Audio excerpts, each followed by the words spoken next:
Hello and welcome to our second Wisden World Cup daily podcast. Pakistan beat Netherlands by 81 runs at Hyderabad, a final scoreline that doesn't really reflect how close the Dutch came to pulling off the mother of all World Cup upsets. Netherlands had Pakistan 38 for 3, and at one point, with Bas de Leede looking $1 million at the crease, they threatened to chase down 287. I'm Yas Rana, and with me today is Ben Gardner. Ben, we didn't get that upset that we cheekily predicted on the podcast yesterday, but until Haris Rauf took 2 wickets in an over, it should have been 3 if it were not for a clanger from Iftikhar at slip. Netherlands were properly in this game.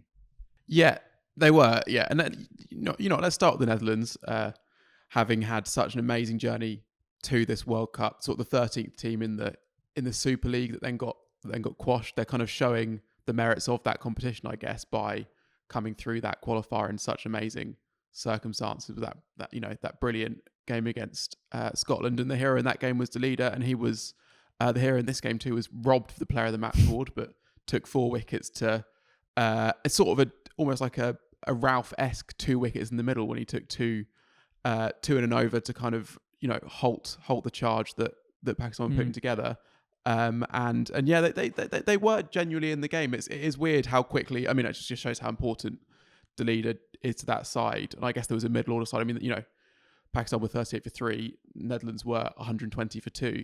That kind of shows you that even if the final score was shows that it was a reasonably convincing win, and it was convincing. Pakistan, they had a lot in the tank. I mean, you can say, what if they get through that Rauf spell? But Rauf was a brilliant ODI bowler, and that is exactly what makes him so good. And he's pretty much the best at that in the world. I think you're completely right on Netherlands.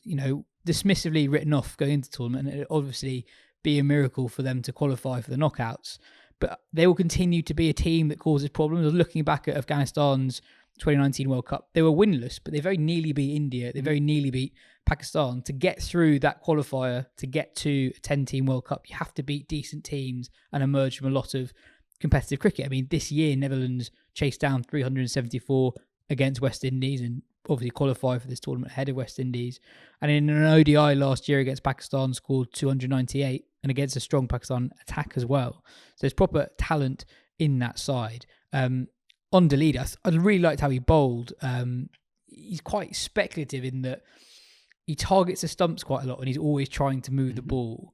So I think he'll go for runs quite often, but he'll also pick up wickets on the way. And he played some amazing shots. The hook for 6 off Haris Rauf, a couple of delicious straight drives as well. Phil asks, is the Bas de Leede wink the single coolest moment in World Cup history, giving Rauf a wink after hooking him for 6? And Ben, there's a bit of history between De Leede and Rauf as well. Yeah, but good history, nice history. I mean, because actually Rauf had a few words for the number 11 after bowling him. They had a nice little battle as Netherlands sort of thwacked away at the end. But yeah, on Rauf and De Leede, so it was the 2022 T20 World Cup, so last year.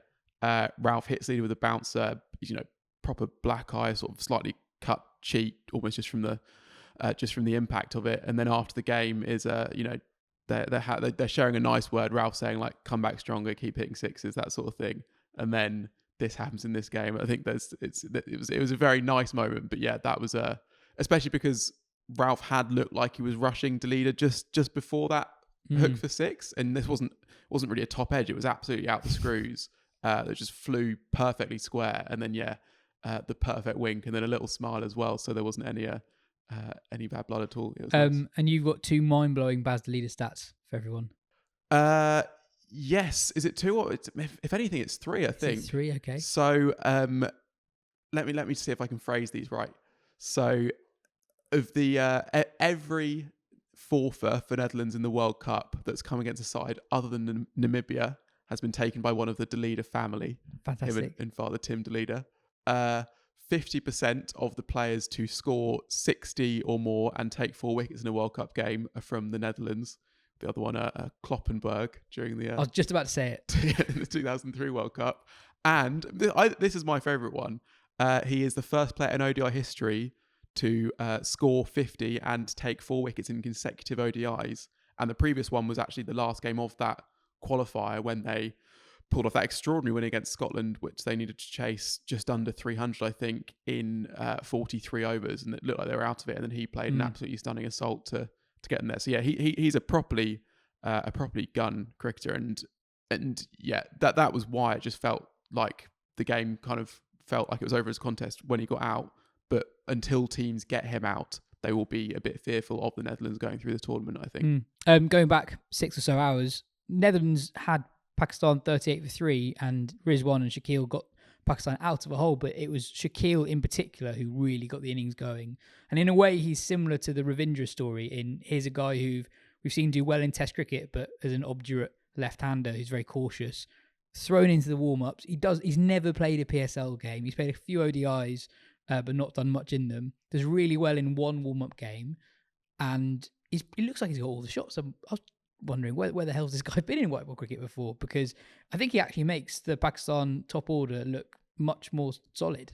Yeah, and they've that middle order they've had a few options there, and they've been kind of testing a few out, and he's just come in basically at the right time. They had Salman Ali Agha, who didn't do that badly either, but this looks like, I mean, Saud Shakeel he's the pedigree player, I think, and he fits as a number 5 who can play spin really well. And yeah, he was brilliant. I mean, there was that one great moment where he had spotted that the Netherlands had one too many fielders outside of the 30-yard circle, so plays the big shot which he gets for 4, and then tells the umpire, I'm going to have a free hit now, thanks, and then hits that for 6. And that felt like the moment when like the tension kind of eased out after that start. They put together a bit of partnership, him and Rizwan, but yeah, that was a really impressive knock. And actually, in some ways, Pakistan fans will, feel that maybe they should be beating the Netherlands by more, and that they'll be worried about being 38 for 3 early on. But actually, in some ways, what would Pakistan have really taken from this game if Babar Azam had scored 150 and then Shaheen takes, say, 4 and over and with the new ball, and then the game is done? Actually, they've learned quite a lot, and there is a fair amount to take from it. Like Rizwan, I guess we knew he was a very good number 4, but it's good to have that absolutely confirmed, and then to have the guy inked at number 5, and then also to have that lower order of Nawaz and Shadab playing 2 pretty key hands. That is really important. And Pakistan is an odd side, and they bat down to 4, and I guess now 5, and then you've just got quite a lot of all-rounders, but that will bail you out on occasion, and that's what it did, because it wasn't just they were 38 for 3, they were 188 for 6 as well. Like that could easily become 221 out. Exactly, whereas actually it's 286, and you're like, that should be enough. And then obviously Rauf was brilliant, but I guess they'd be pretty encouraged by Shadab with the ball as well. He got a lot better once he took his wicket. Exactly, yeah, and he has struggled with the ball recently. I mean, Butch was saying in the pod last week that maybe Osama Mir should play over him, and we shouldn't be singing his praise in the very top. So it should be the guy who's the absolute linchpin of the side, and we're kind of taking quite a lot from him, scoring 30 with the bat and taking a wicket. This should be kind of like an average Shadab Khan performance, but hopefully he will take some confidence from it. And he does have these periods of form where he goes up and down, and hopefully he's just on the way back up again. A couple of negatives, I guess, on Pakistan. Top order run still a problem. Fakhar Zaman is in miserable form. He's been a banker for them for so long in ODI cricket, but he hasn't got to 30 in I think at least 10 games. And I think Shaheen is just clearly not at his best. And I wonder, has he been at all since he returned from that knee injury that he got during the T20 World Cup last year? He returned early in the year. He was more expensive than usual, and the PSL went at more than 9 and over. Probably only one standout performance in international cricket since then, that 4-4 against India in the Asia Cup. I thought he was noticeably a bit short on pace, and it's not loads, but it's enough to make a difference. At one point, a graphic came up on the screen, and it said his average speed was 83.5 miles per hour, which is just a bit down for Shaheen. And we're looking at his spells over the last year. Even when he's picked up decent figures, he's not been as penetrative with the new ball as you associate with Shaheen. And he's obviously so important to how Pakistan play, and without Naseem Shah as well, that becomes doubly more important. Obviously lots of time for him to get back to his best, but I do wonder that actually just low key, has he not really been there since the T20 World Cup last year? And I think the bowling in general looks a bit light. Hassan Ali is a significant downgrade on Naseem Shah. I know pretty much everyone in the world is, and I know that Hassan Ali took a couple of wickets today, but I think you could massively see the difference between the two of them. The one real positive in the bowling attack is Rauf. Rauf was, I thought, brilliant. Pretty much won them the game. Anyway, time for a break. In part 2, we'll answer more of your questions, hear Ben's moment of the match, and get his view on the England defeat, as well as looking forward to tomorrow's 2 games. Amin Malik asks, will posting scores of 280 be enough against stronger oppositions? I think that's a very interesting question, because I think we're still trying to work out what a good score is at this World Cup. Yeah, I mean, because, it wasn't enough yesterday, and it was enough today, but I think it'll also depend loads. It depends on which team you are, if 280 will be enough. If you're Pakistan and if Shaheen is back to being at his best, then 280 might well be enough. If he takes 2 wickets with a new ball and then Rauf takes 2 through the middle overs, then teams are going to struggle to make that bigger score against you. But if you can't really rely on your bowlers to take wickets, then you're going to need a few more runs. And equally, I guess, we'll get a few more ideas about what the conditions around India are like. They play Dharamsala and Delhi tomorrow. Delhi might be quite spin friendly and might be a bit lower scoring, so that'll be an interesting game. I guess it's pretty neither here nor there answer to say that 280 is probably neither here nor there. That might sometimes be enough, and depends on the bowlers and the conditions on the day. But it's going to be. But I guess going into the last World Cup, I think there was one more game where there were loads of runs scored, and we were saying, like, is this the World Cup where 500 gets scored? And actually, it really wasn't. Yeah, exactly. But just saying on the podcast last week, he doesn't really expect this to be a particularly high-scoring World Cup. I do wonder, though, if Vikram Singh got a 50, and he looked really good, particularly in the power play. I think in the 2 games so far, obviously it's 2 specific venues, it has looked slightly easier to bat under lights when there's a bit of dew compared to in the daytime in the searing heat. It's only 2 games, so I don't want to draw too many firm conclusions from that. Ben, what's your moment of the game? Well, this was just brilliant. It was, and in a way, it didn't sum up the game, except that it was just properly chaotic. It was the run out of Mohammad Nawaz, and I'm trying to remember it in my head to get everything in there. He gets struck on the pad. But it wasn't him that got struck on the pad, right? It was Shaheen that got struck on the struck on the arm playing a reverse sweep. And you think, how does a missed reverse sweep turn into a run out for the non-striker at the striker's end? Like, that that shouldn't really happen. But it kind of balloons up in the air, at which point, Nawaz tries to come down and then gets sent back because the single's not on. But the throw comes in. Nawaz would have been home at the non-striker's end. Misfielded, there's no one can gather it at the stumps, at which point Shaheen charges down, but because Nawaz had to take the time to go back, then turn around, he's kind of struggling to make it. The one good bit of cricket in that is that a direct hit comes in, and he's sent on his way. It was properly chaotic, and it was weird how, especially that first innings, how chaotic it felt kind of all the way through, that Pakistan was scrambling up. Then you look at the score and it's like, oh, actually they've got 286 and they're probably like pretty strong favourites here. Definitely. And quickly, you obviously weren't on yesterday's pod. What were your thoughts on that England game? You said to me earlier that you thought England are a little bit muddled at the moment. They don't really know what they're trying to do with selection. Yeah, well, because there was quite a lot of focus on their batting approach and whether that was muddled. And actually what you said about the new ball, I guess, comes into that, in that it actually felt like maybe they could have got to a fast start. I know those are New Zealand's threat bowlers, aren't they? Henry and Bolt, but Bairstow hits that 6 in the first innings, and you think England are away here, and they didn't quite kick on, and it felt more deliberate than it would have done in the past. Like, sometimes, you're 50-1 in the power play, and that's because they've bowled really, really well. In this case, it felt like they were happy enough to be that, which is different from England in the past. But I think actually, and we got a couple of people yesterday email in saying that we were potentially harsh on Milan. I think that isn't directed at Milan. That is just the entirety of the top 3. Yeah, exactly. And, when you go through that New Zealand series before the World Cup, Milan was regularly scoring at about or on a ball or a bit above through the power play. Like, I don't think he's the issue. And if anything, actually,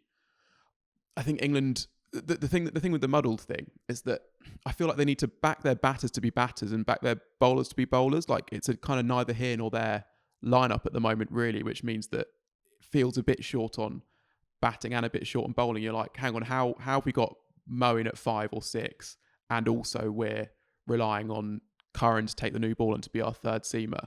Whereas, like, I feel like when Stokes comes back in, I think what England probably will do, but I think they should do it, but what they will do is that Stokes will just come back in for Brook, I think. But I think if they just back the top 6, you have Brook at 5, Butler at 6. That feels really strong. And then you also maybe probably bring in Topley for Curran. Then you've got 4 bowlers there that you could absolutely bank on. You can sort of fiddle the rest of the 10 overs from Root, maybe 1 or 2 from Stokes, who knows. I guess maybe that would be more to the back end of the tournament. And then you've got either Livingston or Moeen.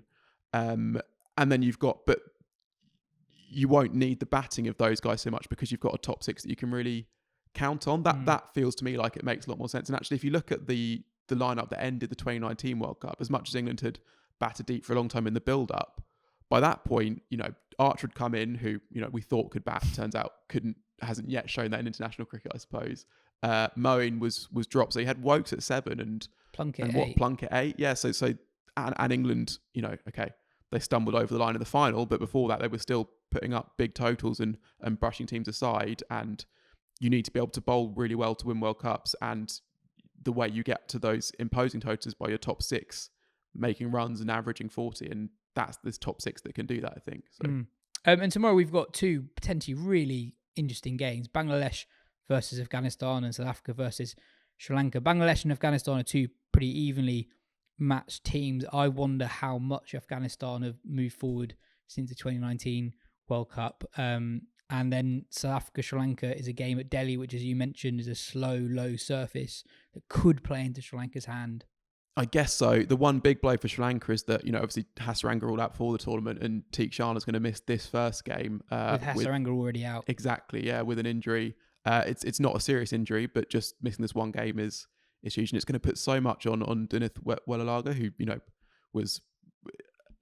no one had heard of him until a few weeks ago, and he has that amazing all-round showing against India, and now he's almost the bowler that their World Cups are resting on. And actually, it seems silly to say 'cause it's the first game for both of them, but it kind of feels if any of these 4 teams are going to make a real push for the semi-finals, they can't afford to slip up against the other teams in that bracket, because if you do, you might have to take 2 games at least off New Zealand, England, India, Australia.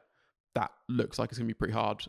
Presuming England get a bit better, and so yeah. So I think yeah, two fascinating games. I guess I'd probably predict Bangladesh and South Africa to win the 2, but yeah, I'm going to be getting up early to watch that first one, and I'm fascinated to see how they both play out, I guess. I think it's really, really interesting, because I think towards the end of the World Cup, the table I think will look pretty similar to how most people predict, but there will be a point where a team that's not fancied to qualify for the Final 4 threatens to do that. And as we said yesterday, as we said in the preview pod, to qualify for the semi-finals, you probably need 6 wins as a minimum.